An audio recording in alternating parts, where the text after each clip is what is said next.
of time for questions and answers.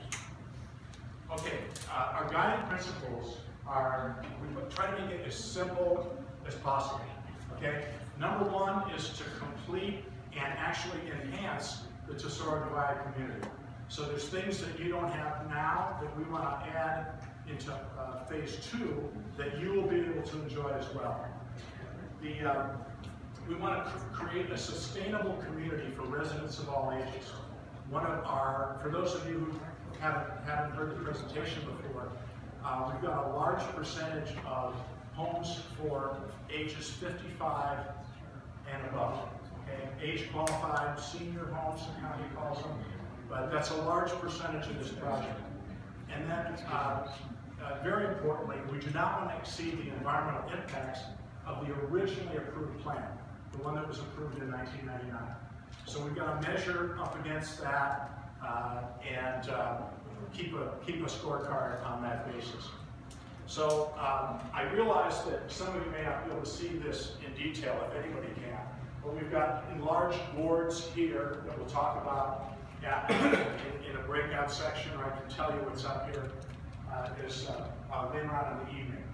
So what Newport Pacific Land owns is about 1,270 acres.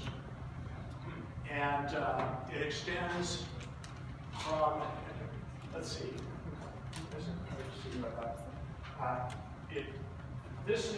we're here right now at the clubhouse. And the end of this road, Avenida Rancho Tesoro, it will start our loop road, which will be up and behind the ridge above the existing homes. So that's our development, and our land that we own goes all the way up here, which is several, from south to north, is several miles. And but part of the big concept for this project versus the one that was approved in 1999 is a significant reduction in the footprint.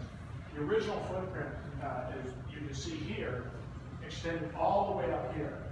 And our proposal now is to keep all of this area as open space. There's over 600 acres of open space up there. And additionally have another 400 acres scattered around the perimeter of the project. So over 80% of the total land that we own will be preserved as open space, and that includes anything that isn't developed: parks, trails, natural open space, slopes, fuel modification areas, and the like. We're proposing to add 15 acres of parks as a part of this project, and that will include both smaller parks scattered around the loop road. It'll include some private parks in the development areas, and also this loop trail, which is over 2 miles long, that surrounds our loop road. And then in addition to all that, we've measured over 22 miles of existing trails on our property. A lot of them are just things that people have used, either horseback riders or hikers or mountain bikers over time. We've documented all of those, and we're going to be preserving them, in some cases enhancing them, making it easier to work. But one of the big themes of this project is all about wellness and walking, and to really encourage people to get out and experience that natural environment up close. So we're going to have a variety of trails of various difficulties as well. Our site plan, okay? We are now, our proposal is to have 820 total homes within the project. 457 of them are conventional, in other words, non-age qualified, but 363 of them are going to be reserved for people 55 and older. And that area is right here inside the loop road. So about 44% of our total number of homes are going to be age qualified. There's going to be 9 different residential villages scattered around the site, and 4 of those are going to be exclusively for seniors. Our lot sizes The smallest lot on the project is going to be 5,000 square feet, and they'll go up to over 10,000 square feet up in the estates area at the far northern edge of the project. Based on current values for these type of homes, we're estimating that they're going to run from about $650,000 to over $1 million. That's today's. Your mileage may vary, like they always tell you. Some of our design features. We really want to set the trend in the latest community planning, design, and construction. And one of those concepts is really integrating an age-qualified community with a conventional product. Rather than send people like me out to some city, there's much more demand for these to people who live nearby. Some of you may want to move, to this community someday when you're age qualified. But it's really people want to live near their relatives, near their stores, near their kids, and everything that they've grown up with. So that's a real important part of this concept. We are currently in the process of putting together some design guidelines, and after the meeting you can wander over here and look at some of the various styles that we're proposing. This is one of the documents that's going to be approved by the HOA board, the design guidelines for the project. It's one of the agreements we made, because they would have approval of the architecture. Of course, it goes without saying that anything that gets built today is going to have energy efficient floor plans, all the latest whistles and bells in that area. And we want to also make sure that it's highly sustainable design. We're going to talk about that a little more as we get into the next couple slides. As I said earlier, one of the big benefits and themes of this project is all about walking.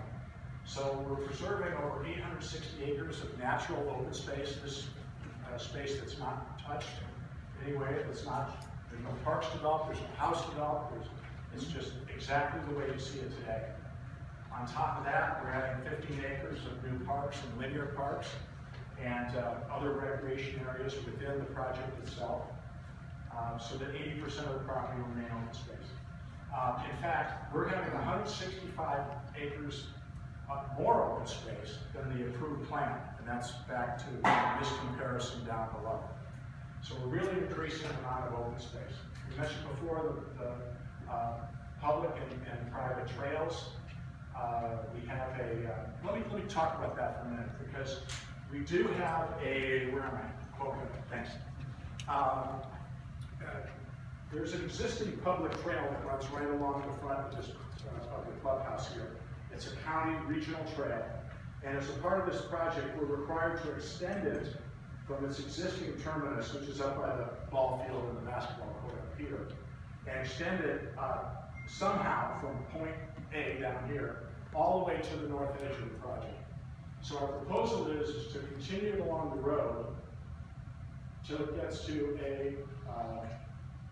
another road that comes down to intersect here. And then we're going to continue it outside the development area and extend it all the way around. So this will be a public trail that will continue through the project. All the other trails we're proposing to be private. They're going to be owned and maintained by the homeowners association. Now, we won't necessarily, that trail here is going to go around here. And we don't yet know whether it's going to be a gate guarded on it or anything. It'll probably just have a sign that says private trail, right, subject to revocation, like the legal thing is. But there's going to be also a lot of central trails that are going to be open to the age-qualified community, the rest of the northern area community, as well as everybody in this room. Your fob is going to work the gates at these to the access to the private trails. So our idea is that there won't be any members of the public, those people outside the community, anywhere on the inside of the community itself. They'll be invited to go around the outside, as well as connecting on various regional trails around the outside of the project as well. And we're working with the county trail staff right now to really define what those trails are, specifically, whether they're there or over there. Right now, they're just sort of lines on a map. So we're going to be talking to them very soon about that. These trails are going to be multi-purpose. The county public trail is required to be open to equestrian, hiking, and biking.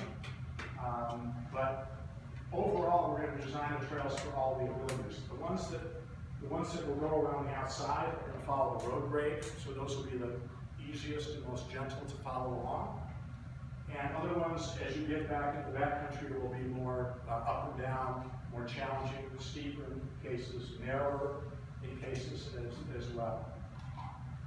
We talked about the private, secure community trails, the ones inside the community are all going to be gated. There's another trail which extends up this way and all the way up to the estates area where there's a small park. And then there'll be a gate to secure the access from the yellow line up here, which is the county trail, and prevent people from the county coming in, or people from the general public coming in to the community that way. I mentioned the Cliffy Stone Trail. That's the name for the county regional trail, if you weren't aware of that already. So let's talk about sustainable community design, as I promised. We have less graded area on the project, a smaller perimeter. And when you do that, you really reduce the environmental impact. Because you have reduced water demand through landscaping, because there's less area to landscape. You have a smaller perimeter as well, so you have less fuel modification zone, which also requires watering for a certain distance. Your homeowners association has done an outstanding job with using high efficiency irrigation heads, and I think you reduced your water by a lot recently. Shauna, do you want how much that number is? Like what your water demand in irrigation is? How much you reduced it? Oh, 40%. 40%, okay. That's just what you've been able to do. Our project will have all that stuff cooked in from day one. No increase in traffic generation. Very, very important to all of you. The way this project works to achieve that is because of the age-qualified homes. There's fewer people in those homes, and there's fewer traffic trips generated by those homes. So the total traffic generated by this project is slightly less than the project that was approved in 1999. We talked about the parks, open space, and trails. Another big item for you, for those of you who have students in Tesoro Del Valle Elementary School, is that we're really reducing the school impact, because those age-qualified homes generate 0 students. And whereas previously we had 694 conventional homes approved on this project, now we only have 457, so the impacts are 1/3 less of what they were in 1999. Other design features, some of you may have a sidewalk in front of your house that's right next to the curb. I know different places have different right-of-way standards. All of these homes are going to have a landscape parkway, 6 feet wide, and then the sidewalk. So it's really going to encourage people to walk. It's a big, big difference when you have that landscaped area. It's much more pleasant to walk in, and that's a big incentive for the project to get people out of their cars and walk. Enhanced treatment of stormwater runoff. Right now, there's a lot of concern about the water coming off these projects, and I can show you where they are, but we have landscaped water quality basins scattered throughout the project, and some of them are really large. I mean, some of them are like 5 and 6 acres. So that land would previously have been developed, and all that water would just go down the pipe and right out into the creek somewhere untreated. Now the standards require that that water is treated through green, very shallow basins. These are a lot different than what you have. The same concept from what you have here, but they're actually going to be landscaped bottoms and much more pleasant to look at. A couple of things about senior housing. Let's see, I haven't covered this all before, but once again, 363 units. The architecture is really in a state of constant development right now. There's some projects that are built today that have really interesting architecture. These are some of those projects here that we've taken photographs of. But we imagine that 2 to 3 years from now, these houses actually get built. It's going to be a whole other exciting part of that type of market, because the baby boomers are demanding different things every 6 months. So we're staying on top of that and delivering that. I mentioned the 4 villages before. There will be a dedicated senior recreation center with typical programmed activities. And the senior rec center is going to be, why don't you show them over there? It's central to the age-qualified area. And that is going to be used by only the seniors. All right, so they're going to have a sub-association to pay for that. They're going to have pickleball courts, pools, yoga, a big bar, lots of wine lockers. And that's a 3rd W, by the way. Wellness, walking, and wine for this whole community. So they're going to have that, but in addition to that, we're going to have a new community rec center that'll be open to everybody, the seniors, the new residents, and everybody in this room as well. And what we want to do there is really complement what you have here. You've got a great clubhouse here, you've got a lot of pools, you've got a lot of really high quality facilities. So what we're doing up there is a little bit different. We're thinking it more like it's going to have a view down the valley, and we're thinking of having it more like a open air living room, and once again, a wine bar. There'll be a little pool for workout, but someplace that's going to provide a different experience than what you have here. And once again, that's going to be open to everybody in the community. And it's at the intersection of 2 major trails, so you can walk. I talked about the traffic generation and the students' let me segue to the improvements that we've agreed to make within phase 1. And all of these things on this slide are part of an agreement that was signed about a year ago with your HOA and the seller of the property, Montalvo, and was transferred to us when we bought the property about a day after the agreement was signed. The objectives are to protect and enhance the Tesoro lifestyle. We made a commitment to quality and style as judged by your HOA board, not by us. They provide a framework to work with the community. This meeting is a part of that framework. We had a lot of meetings last year, and then we've had a series of meetings this year as well. Completion of some of the elements of the community that weren't completed under the ownership of the previous phase 1 development.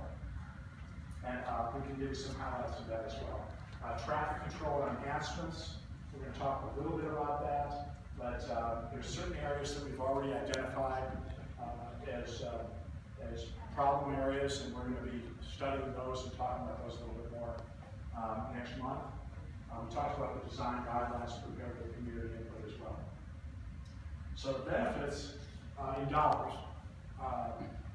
We agreed to provide $2.7 million of benefits, and that includes things like, I have a list, I'm sorry, but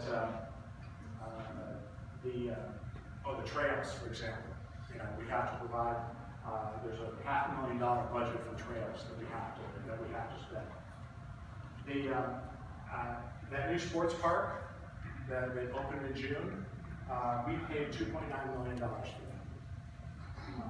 And that was, I know, a little bit delayed, but I think everyone's enjoying that, and a great deal with the HOA so that the maintenance cost is covered by by the user during the daytime hours.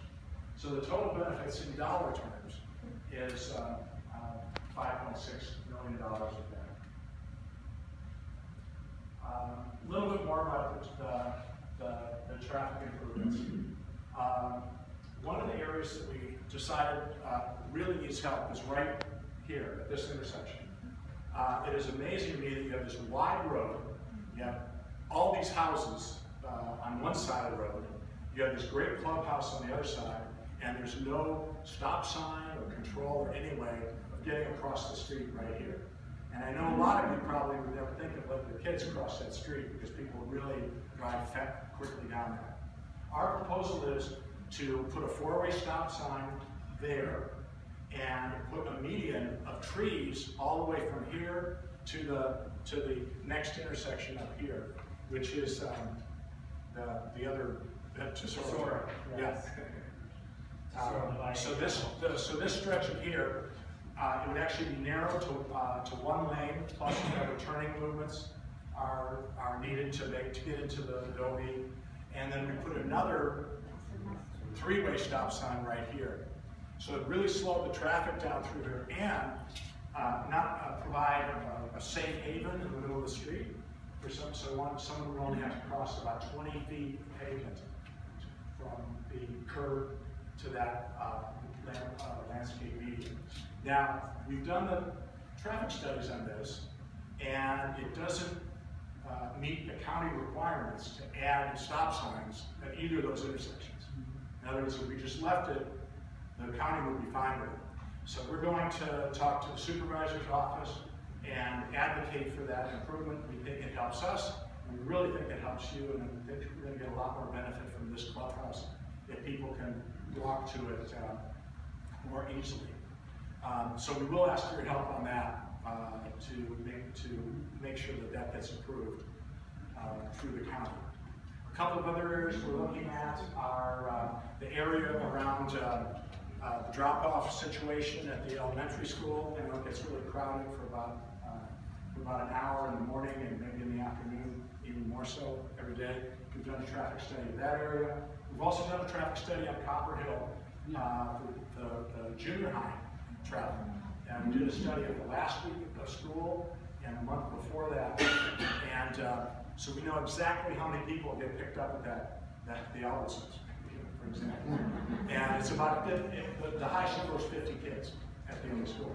So those of you who live down there and are impacted by that, either on that side of the road or even on your own side of the road, we're going to be studying that and talking more to the county about what they can do in that area. Yes? I'm sorry, I just wanted you to more of an impact in the morning because of the parents who decide to drop off kids late and not go through that. The illegal U-turns that myself, I've almost hit twice, cars, because they make illegal U-turns, and with the apartments coming out, us, and then the parents making U-turns, somebody's going to end up hurt there. I mean, I can't tell you how many times I've witnessed near kids. Yeah, we have and it's in the morning more. Yeah, we have one idea is to have a median there so that would prevent that from happening. Also, some note, we've heard that they pull into the subdivision there and do the similar type of things. So that's one study area. The last study area is down here at the intersection near the sports park. And once again, that's really related to speed. We talked about using speed actuated stop signals, so that if you're going too fast, you've seen those, your speed type things. If you're going too fast, it would actually turn the light red, and you'd have to stop there. And that's sort of more of a extreme measure, but it does work. The county's really not familiar with it, but it has been used other places in Southern California. So we're going to be studying the possibility of that too, and we'll talk about that a little bit more next time. Yes. This bridge is currently 4 lanes, Copper Hill over San Francisco Creek, and as part of this project, within the by the 30th home or something like that, we have to widen that to 6 lanes. And the abutments are there, so it's as simple as taking and putting the new concrete planks on the outside. It was designed, we have the design drawings, and that's a part of this. We're going to be doing that up front. Yes? Two questions. Because some people are about to come and make this all here, and they're right off of it. So what are your plans for Casaluna? And the other one, since we're just going to be wider, is there going to be a bike path added to it? Because right now, to get out to the sales, which they don't hear, you really have to take the break, which is not the same as route, especially for the kids. Right, 2 questions here. One of them is what's happening with Casaluna. The other one is happening on the bridge where there'll be a bike path. And on the bridge itself, when you widen it, there will be like on-street bike paths that are painted on the street. There won't be like separate lanes, but that's the way the bridge was designed originally. Casaluna is currently a dead end into the hillside right here, and that is going to be the, we're going to extend that road, and it's going to become part of the loop road for the project out there. So we're talking about, that's going to be a 2-lane road. All the roads that we're doing are 2 lanes. And we're also going to have where that landscape area, where the bins are and everything, the landscapers use in Casaluna, you know, that's going to be a park space. Okay, we're going to develop that as a park. But that the proposal is to extend that. Question? No. That's a very good question. Let me explain. Because this road is going to be open, the loop road, but there's going to be gated communities off of it. So the area north of Casaluna will be, north of the loop road will be all gated. The age qualified area will be all gated. The only place that won't be gated is this strip of homes that is, as you go up out of the mentioned Tesoro on the left. Because those are very short cul-de-sacs, and we couldn't get a gate in there and connect those. Michael, isn't there a community that you're going into at the end, possibly going into the age qualified community? Yes. This area here, the gate is here off of the loop street. But it would be safe to tell the condo residents here who are concerned about that the traffic going into there is going to be the age qualified community mostly? Is that what you're saying? Not without seeing the traffic study. I mean, I can tell you exactly the numbers at all those intersections. It's tabled. I wouldn't want to go to that without hard numbers behind me. Michael, can you continue with the presentation and then do questions? Okay, yeah, please, because I will remember to get back to you. Thanks. I'm on the home stretch. We talked about the home design. We talked about all the water efficiency that's built in now. The water demand of toilets and washing machines and showers and everything is much less than any of the homes here required. We have to have drop top and landscaping, of course. And there's also a part of the project which is being annexed into a state lake water district, which is right here. So all this area is being annexed.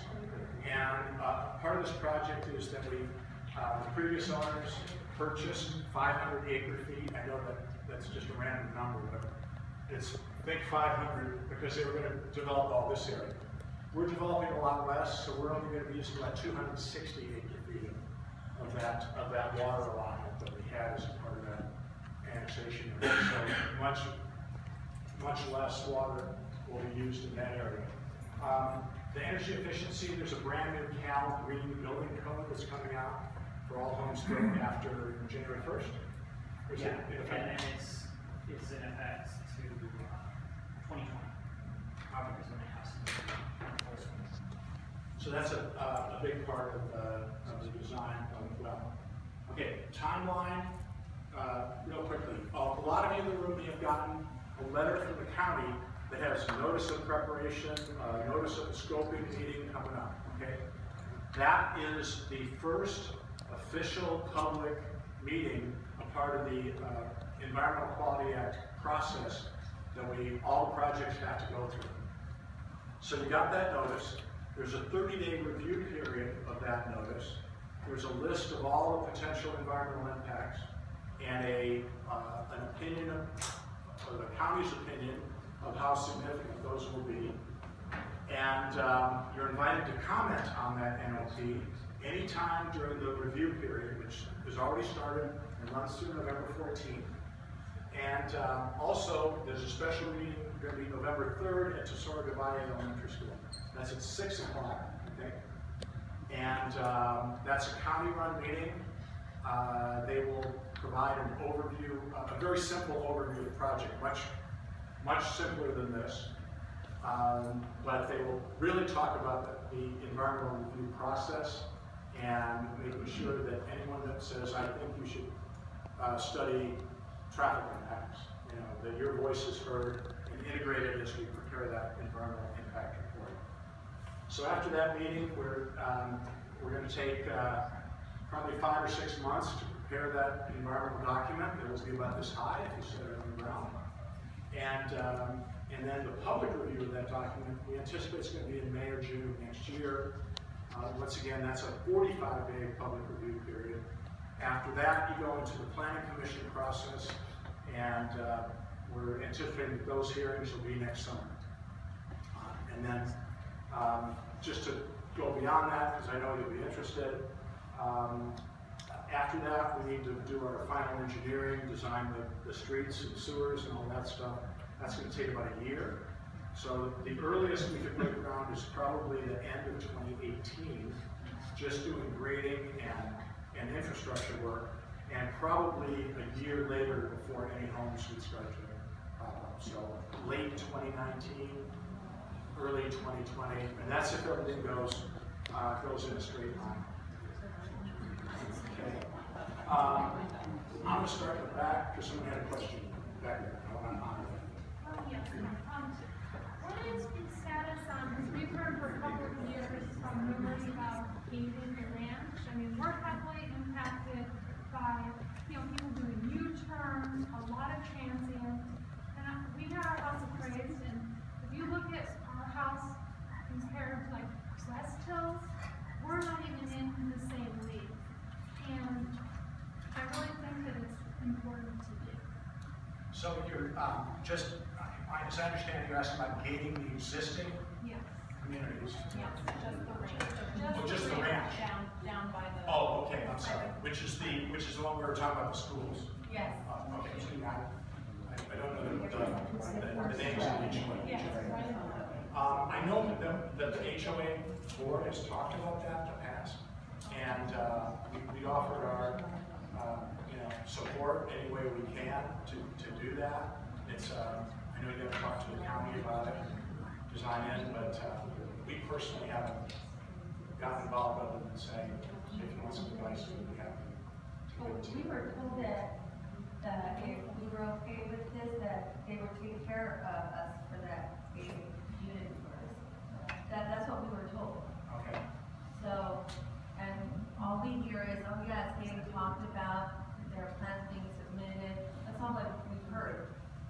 I'm not, Sean. So there's a member in your community, Dave Edding, Right. we've talked about. Yes, And so yes. he's trying to gather the troops because it's gonna require everybody in the ranch to agree to it.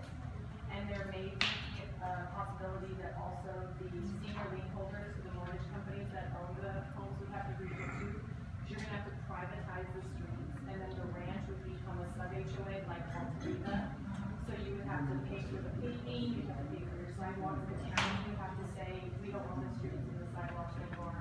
So I think in prior meetings, when Dave's been here, other people on the ranch, they've talked to Michael or Eric, who's his predecessor, about how do we do that, how do we go through the county process? Right. And that's what these guys are really good at, but it's definitely gonna take a community of people at the ranch to really get together, and I know Dave is all about that, so he wants to rally everybody together.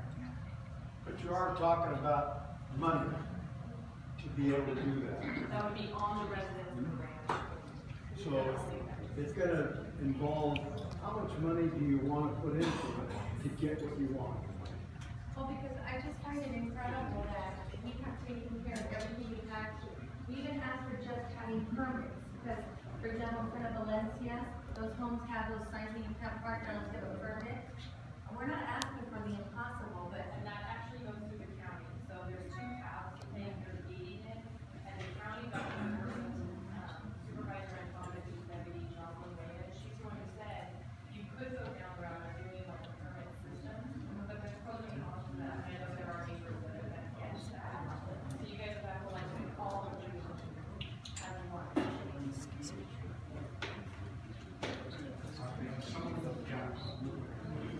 I have two questions.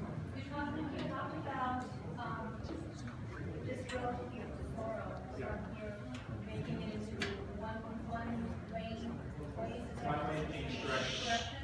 But isn't that road going to be the main thoroughway into these new homes that are going to be built up there? So you're talking about reducing the size of the road and increasing the traffic up there.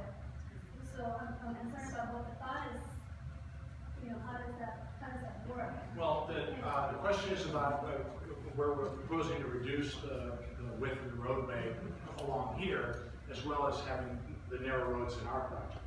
No, but you're talking about putting, how many homes up there, like 400? Well, there's 820 total, but there's two Right. ways to get out. The answer is, first of all, this road was designed for a much larger number of homes originally. It wasn't approved for that, but the limit was, this road design would accommodate about 3,000 homes total in the project. What we've done is in a traffic study, we've analyzed our traffic, we've studied all these intersections at various times, as well as several in the area. We've actually done a focus study to prove in an engineering way that all this will work. So these are, there's turn lanes and everything at the intersections itself. And even, as I said previously, that analysis indicated we didn't even need stop signs, which just really doesn't seem right. So we are proposing two extra stop signs to do that. So the analysis that you did was based on the traffic that we currently have, Right. not on the future traffic that It we're was going both. to have. It was both. We studied the background traffic for all the entire area, and then we add the traffic predictions of our community, and on that basis, the engineer says whether 2 lanes is adequate or not. And just one more question. Yeah. I see that you have on your original footprint and now the current plan, it's become smaller. But is there a possibility that down the road, that space that you are now conserving can be sold and more homes be built on it? What's the potential for homes being built on that? Okay. The question is, what happens to the open space that we're preserving up north of the project? We're going to offer it for dedication to a public agency, a conservancy, Santa Monica Mountains or other agency, conservancies like that. And they're going to have it. It's going to be deed restricted for no further development. We're going to have there will be no water rights associated with that. And in the past, that's good enough to prevent the development from ever occurring. Okay, I want to move on. Let me go over here and I'll come back to you. So quick, 3,000 more people will use our pool, right? I'm sorry? 3,000 new neighbors are going to use our pool. Am I correct? I don't think so. No? I'm not. Missing something, is there another pool? If you're building another... No, 820 homes. Okay. Okay, so 360 or something are seniors. Okay. Okay, so seniors have about 1.8 persons per home. Okay, so Okay, so 1,500. work the math on that. Okay. Then, And they have their own rec amenity, Right. has their own pool. Okay, you said tiny pool for workout, for... That was for the other rec amenity. yeah, so we're doing at least 2 new pools, one for the seniors Okay. and one that would be up top here in this area. Okay. So you're not going to use our pool? Well, they could, Okay. just like you could use The one on top, on the hill. It's gonna be a recreational pool or just a fitness pool? We're talking about thousands of people live in 1.2 people per house, or what, thousands of people. Where? I'd say about, yeah. Yeah. I'd say, So those people are gonna have access to two things for two, and just one lap pool. Okay, is there well, more we're the, lap pools? Is there- the age qualified will have a lap pool too. There. Yeah, that's a lap pool for sure, because that market, those people really use the lap pool more than anything else, for exercise and laps and things. Yes, No, that it was. I'll get back to you. No, my. Okay, all right, I'm gonna run around. Yes? What is the effect of this on our property value first? Second one, you don't have a decent hospital. As a builder, you guys come and build up, you sell, you make your money, you walk off. Emergency, there is no decent hospital. So what are you gonna do about that? The emergency services are all analyzed as part of the EIR, so we'll There is know. no decent hospital there. You don't have a decent hospital, you just build it, you come, you build, you get your money and you're off. And then you meddle, then you're paying for the hospital every year. Are you gonna put money for the hospital here? We're not planning to, but we have. So I want to be the middle of my business. So you build the property down, why do I want you to build more houses? Our houses prices doesn't move up. I bought it 12 years ago, it's the same price. If I would have bought it in Valley, in Glendale, it would have been double. So why do I want you to come in there? What is the incentive for us? Well, the incentive, among other things, is the agreement that we negotiated with your HOA. And we've already spent half of that money on the sports fund with the $2.9 million. So don't think that's the money for. But we're not going to make any money on houses, we're going to sell it. You're dropping our prices. Exactly, our price value is gonna go down. Big time. Next 5 years, everybody's house price is gonna go down. You guys realize that? Because of construction, thousands of houses, all the traffic, it's gonna be a nightmare. So everybody's gonna realize that, this is all pretty pictures, it's gonna be a major nightmare, 5 to 10 years. So actually, the bulk of the construction actually takes place behind. Right, you're not gonna hear, you're not gonna see trucks coming through little streets. Down my little street right there. There's gonna Are you be- gonna drop any trees or anything else to mitigate the noise, mitigate the pollution, anything else? I'm gonna be seeing from my master bedroom, all the stripes going back and forth and, you know, all around the neighbors. That's all I'm gonna put it on. So any of the construction timing has to meet requirements. It's not gonna be during the number of those times that you're kind of talking about. It's gonna be during maybe the middle of the day, during the week. And once they actually get back into the project, you're not gonna see as many of those trucks coming and going as you would traditionally. We're trying to balance the site grading wise, so that they're not having to export or import it either, so that it all balances back in that portion of this project. Right there, that road perhaps, or check this out, my truck. Are they gonna be utilizing that, or are they just gonna be? The service station, they will be bringing in some vehicles that will have to come in through. Would you read that? the main source. I've got, There could be a lot of questions.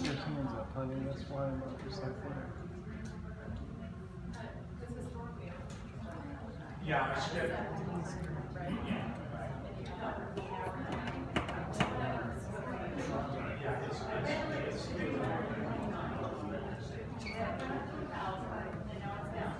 Yeah, it's okay, let's see, I'll get to you. All right, yes, please.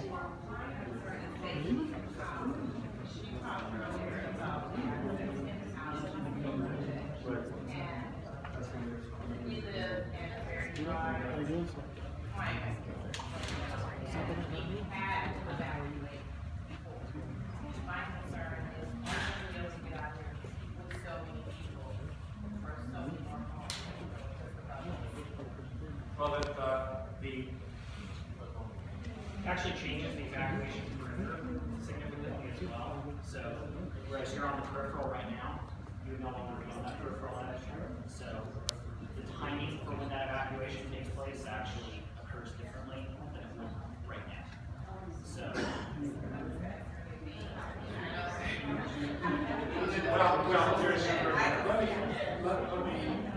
Let me just describe more generally, okay? There's more homes up above you, okay? But the lost individuals, that would be part of the custom lot program. It's not right now set that way, but we do have, with 137, yeah, well, with 137, that's a lot of lots in a large lot. So you'll sell that to the developer, Yeah, or we could, it's an option for us to go on the custom lot program ourselves. That's not our plan this minute, but we would make that decision. Yeah, it was the lots of. We had 20 lots. Oh, yeah, right. Yeah, and so now with the 137, as Mike was explaining, there's different ways to kind of that high. That's going to be based on market. If there were buyers of custom lots, then that would be one of them. Yes. Yeah, that's it. Yes, in the back. Any plans, any land set aside for development of another school? No. Elementary school. The existing Tesoro Del Valle school was sized for this development and a lot more, and we're decreasing our impacts by 1/3. So there's we don't anticipate a need for another school, but that will be studied as a part of our environmental impact report as well. They'll look at how many students are there now, how many students we're generating, and how many students are coming from the local neighborhood versus outside of the local neighborhood, and where those students? Yes, sir. So currently there are. That's right. We'll live across the street. 820 homes will be part of that master HOA. Right. So they will see who's paying from the day, first somebody moves in, or you're going to be paying the dues until they're. I think it depends on what the association is for, but we usually subsidize for that. How much more common area is the HOA also going to inherit from that in terms of expenses that they will have to pay? Can you point out how much what that is? Right. The question is how much additional common area will be brought into the large master HOA, which you're a part of and we're a part of, and what's the cost impact of that? The answer is we don't know yet, but we do have a commitment not to raise your existing HOA dues. That's a part of our agreement with the mitigation measure. So they're not going to pay any more for all this new things that we're at. You're staying the same. Yes. Is there a plan for a dog park? Yeah, let me show you some of the. I didn't talk about this, but we were talking about it more in breakout. Scott, why don't you take this? Yes, we've looked at some different areas that are along the loop road system along that linear part. We referred to a couple on those respite areas, and in some areas we have some larger areas that can actually be designated for some different active uses, such as dog park. Some of those uses we're actually, wanting to engage with you guys to find out what are benefits to your community. As Mike was explaining before, with the recommending that's in phase 2, we want something that complements what's already existing. We don't want to just duplicate unless that information is needed. So those amenities would be geared towards the existing community's needs. Yeah, some of those other ideas we had are there may be a tot lot along there may be an exercise area, a little place, a view park, a barbecue area. Those are going to be developed as we get into more detail. In the back, yes, ma'am. Yeah, access. It's kind of a two-part question, and it's related specifically to Melrose. Okay. So the first question is it a single builder that's building all the homes, or will it be multiple builders such as Lennar, Beazer, and a conglomerate of builders, or is it only going to be Newport Pacific? Okay, Newport Pacific does not build homes. Okay, so you're a developer, so there would be us. Okay, fine. But it probably won't be Lennar because I think they have plenty of land to build on. They probably don't want to pay us for ours. Okay, fair enough. But we anticipate having a number of builders, probably 5 or 6. The age-qualified community is designed so that one builder could take all of that or we could sell it individually to individual builders. And that'll be, we'll figure that out when we get there and see what the appetite is for that. And so the second part of the question is, it's really up to the builders, or is it up to the developer whether or not Melrose is either prepaid or transferred onto the homeowner on basically the monthly tax installment? I'm just curious as to whether or not there's going to be a different structure in the Melrose from our current homes, because obviously we're being impacted by a double Melrose right now. So my concern is that I just don't want there to be no Melrose on all the new homes that are going in, and now we become an undesirable neighborhood. Yeah, it's, the Melrose is a very difficult question, and a lot of you people have been impacted as much as anybody has, because prices were going to go like that, and they sized the tax rate like that, and now you're all paying very high taxes because of that. First answer is, the Melrose is usually put on by the master developers, such as us. We have not made that decision yet. They have put so much restrictions on Melrose today that it's a lot less attractive financially for a master developer, because you have to form the districts after all the infrastructure is put in. So in other words, we spend all the money and then we get reimbursed, down the road, several years. But we haven't made that decision yet. And if we do, our total tax rate is going to be less than 2%. I can tell you that because that's just nobody else. Yeah, and that's about where we're at right now. That's what we're paying right now. Yeah. So we're at, for being a current resident, it would actually be more beneficial for us as residents who plan on staying anyway, that you didn't prepay the Melrose. Yeah, I haven't seen much, just is my own personal experience, but I haven't seen a whole lot of prepay Melrose situations. Okay. Due to the current structure, the way it is. Yeah, we're 30 years. Thank you. We're 30 years plus. Melrose. Yes. Back first. Is the area between the senior housing and the back of the condo, plus maintenance. Space? Yeah. Can you Never estimate goes for away. me how It's hard to many sell units that is? also. What's the size of Makes that it difficult. area? I just how many acres is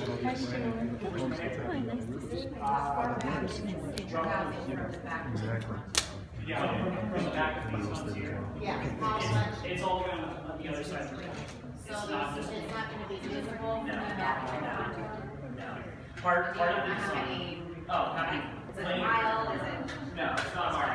It's roughly about 400 to 600 feet as the crow flies, but you're talking about 100 feet up and then back down. That's a preserved ridge line, so we're not going to be touching that ridge line. If you live up in that area. Yes, I do live in Canto, and right now, when you say that you're adding 300 and some senior homes up there, just that street along Pasadena is going to have another 600 cars come down in that road.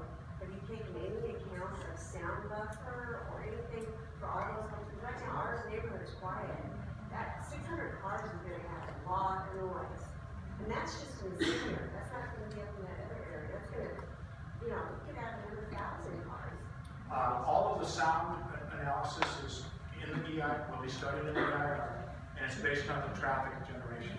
So they start with that, then they generate so much noise per car, and then they make a decision whether it exceeds the county standards for noise. So that's how they. So I don't know if it'll exceed it or not, because that hasn't been studied. But it will be on the EI. I'm going to go, yeah, thank you. Yeah, if somebody has their hand up, I want to add to that, Michael, real quick. Yeah. Good one. There has been talk about expanding, median and doing some landscape treatment in that area as you move through into the new community. So there is, and that was where Michael was talking about being, some else. Yes, sir. In one of the slides, I saw the home price range from 60 to $1 million. Is that calculated on today's prices? Right. So I heard you also said that you're going to start construction around 2020. So it's going to be totally different. It will be, yeah. I want to emphasize that. Maybe less, maybe more. So, you know, we don't control that. Yes. Does that include the senior housing? Yes. The Yeah. lowest senior housing is? My house is Right. Yeah. That's where we're starting at. Yes, sir. Right. Two questions. Are there any kind of incentive to current residents to make the leap to the new property when it's open in 2020, let's say? Is there any proposed? We haven't thought about that. Rebate or incentive to dump our old to get the new ones? And the other question is, are any lots supposed to have RV parking? RV parking. I think the larger lots would allow that. I don't know what your CCNRs are. No. They just allow, okay, so 3 days our and gone. CCNRs are gonna be the same restrictions as yours. Not even behind a gate, nothing like that? No, they're not allowed in the community if they're not allowed today. Can the CCNR be changed to include RV parking, or? Yes, they can, if you want. Just about the private area, 2 questions. Yes. Is that the last phase of Tesoro, or is going to be another phase after this one, after phase 2? Is just phase 1 and phase 2, or is going to be another one? How many phases? The answer is phase 2 is it. Okay, Yeah. and about Giving away all the land around it, there will be no more development.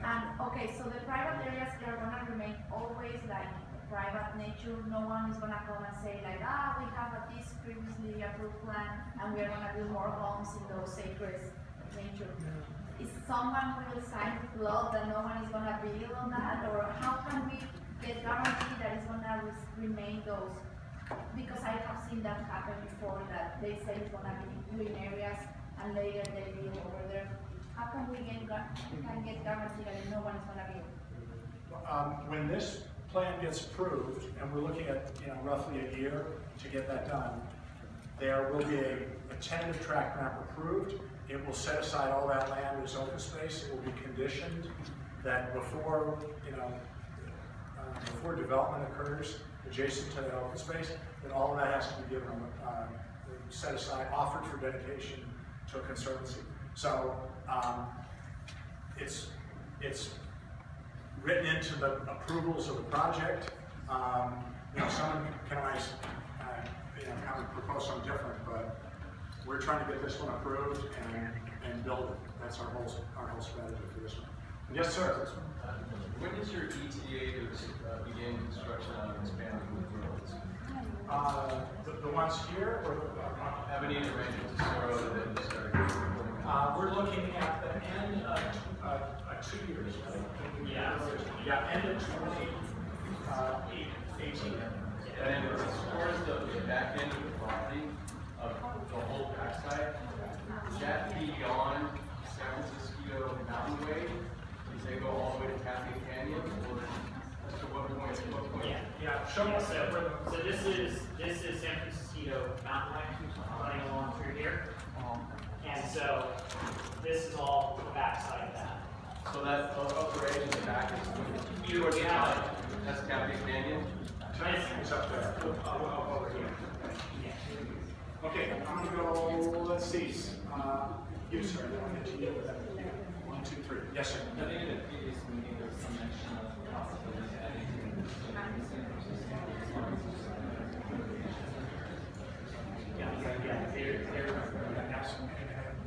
Restate the question if you want to. Yeah. So he asked about whether or not there's a gymnasium would be included as part of this to the improvements of the existing clubhouse here. And if my memory serves me correctly, there is a rose garden that's out here in addition to the other one. And that was actually the footprint for that additional building. And I believe as part of the agreement, there was some set aside. Yeah, there's a bucket of money set aside for whatever the HOA wants. Yeah. It's So over $1 million. Okay. Yeah. So that was what was desired by the community. That would go towards that. If something else was desired, it would go towards that. I said number 2 is right here. Yes. So once you start building homes, what's your expected duration to be complete? Well, it all depends on market. if a really fast, in my estimation, a really fast sellout period would be about 5 years. If you can sell 150 homes a year, you're doing really, really well. Yeah. I guess the next. Those pillars that are being built on both sides of the. No, I do know that.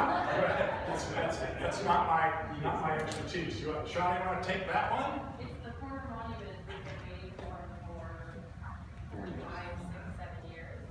So back when we had the survey, when we gave everybody a $5 Starbucks gift card, you guys remember that? And then everyone voted on what they wanted to see, you know, like their preference, and the corner monuments was one of the big things that they were low, you know, they were low to the ground. They didn't really make an impact like Bridgeport or Stevenson Ranch's waterfall and the different various like monuments in the Santa Clarita Valley. So we put together plans, we had them at a lot of community meetings, and now we're finally spending it. It's being funded by the Landscape Maintenance District's detachment from the county. So we have that $2.6 million that the county had racked up, and now we're spending it through the county. Since the block formation or whatever they call it, the background, where it said Tesoro, it's still going to say Tesoro there? It will, right. And are they going to change all the other pillars? Because it's like a red brick now. The ones closest to the corner monuments, they did change the color slightly and made it that orangey kind of red color, so they will change those. And then the biggest feature will be almost a 30-foot tower, like a bell tower. It's going to mimic the Adobe feeling. So that's kind of our mark in Santa Clarita, is that we have the Adobe Historic Park, we're giving an Adobe feel. There is, the water feature is getting taller. You should be able to see more water compared to what we had in Tripling. Yeah, it was very low. There's one other thing about that part of the map, is that there were some issues with the monuments when they were built. And so they had to go in and repair some stuff and replace some stuff anyway. So it was important that got done, to be able to have anything that looked good. Okay, I'm going to take a few more questions, and then we're going to break into small groups. I'll stay as long as you want. Yes? That's okay. That's right. Okay. Because we were talking here, why is this area that you're adding, why is it so much bigger than our community that's actually 1,000? Why is it so much bigger? Is it the property footprints are a lot larger lots? It's actually more spread out than yours. Your development, and you can see it if you come up here later. You can see that this area is very tightly compact. Whereas on our project, and especially on the illustrative, there's a lot of green space between the clusters of homes.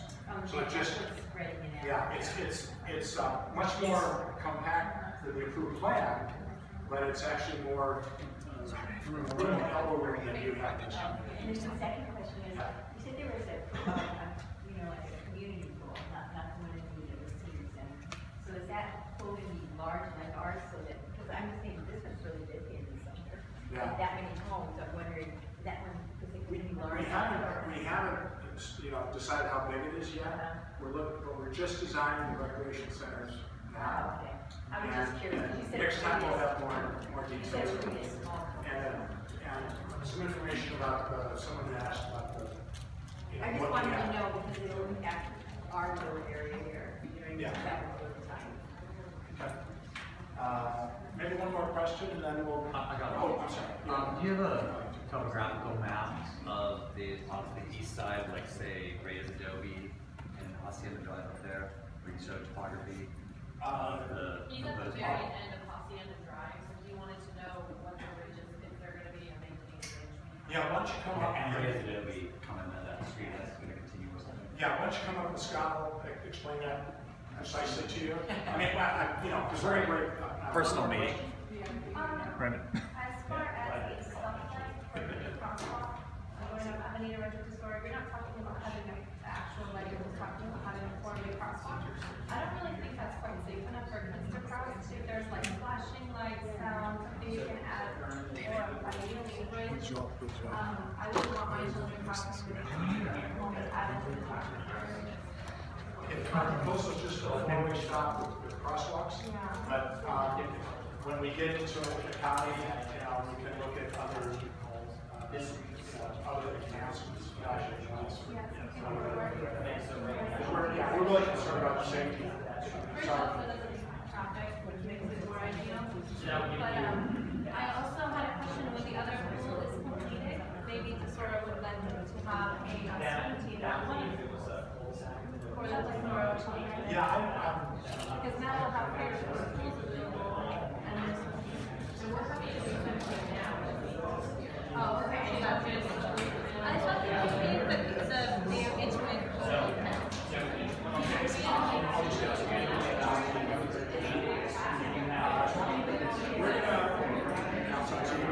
Breakout time? Is it my breakout time? I'll answer any questions you have. All right. Well done.